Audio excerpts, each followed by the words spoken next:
Hi everyone, Hannah here from DDP Property. If you're an investor with a $400,000 budget and wondering whether you can still get into the market, then this video is for you. We're going to walk through what you can realistically expect with that sort of budget, which areas still offer value, and the key things to watch out for, especially around maintenance and risk. So let's jump in. First things first, yes, you absolutely can invest with $400,000. Obviously, you won't be buying a house in Sydney or Melbourne or Brisbane, but this budget still opens doors in regional growth markets, many of which are showing promising yields and future capital growth potential. So you get this fine balance of both. Actually, we're seeing some of our most successful investor clients build portfolios by starting with these types of properties. The key is to understand what you are buying and where you're buying it. So, what does $400,000 get you in today's market? Here's what you're likely looking at.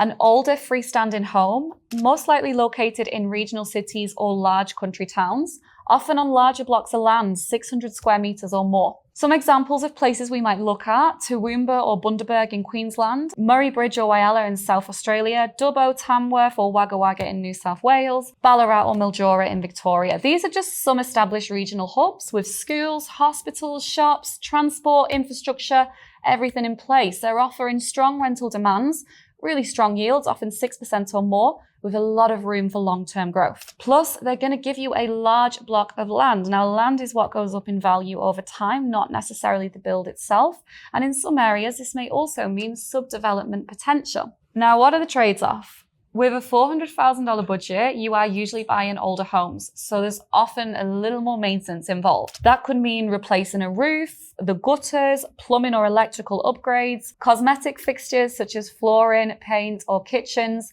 and these costs can sneak up on you if you don't plan properly. That's why at DDP we always recommend a building and pest inspection before making any purchase. We also advise clients to keep a contingency buffer, I would say around 5 to 10% of the purchase price, for unexpected works.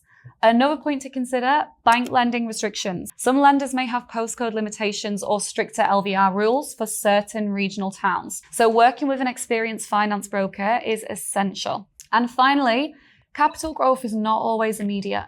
Some regional towns can move in cycles, so you need to be patient and base your decision on long-term fundamentals, not just short-term hype.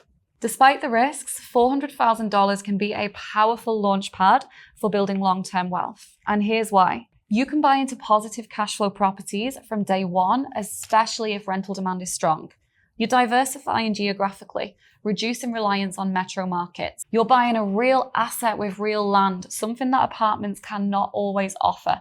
And remember, with equity growth or savings from rent, this first investment can be the stepping stone to your next property. We have helped so many clients start with a $400,000 purchase, grow their property portfolio, grow their equity, and then leverage that into their next few properties. The real key is strategy, knowing where to buy, what to avoid, how to protect your cash flow whilst you grow. So there you have it, what $400,000 can get you in today's property market as an investor.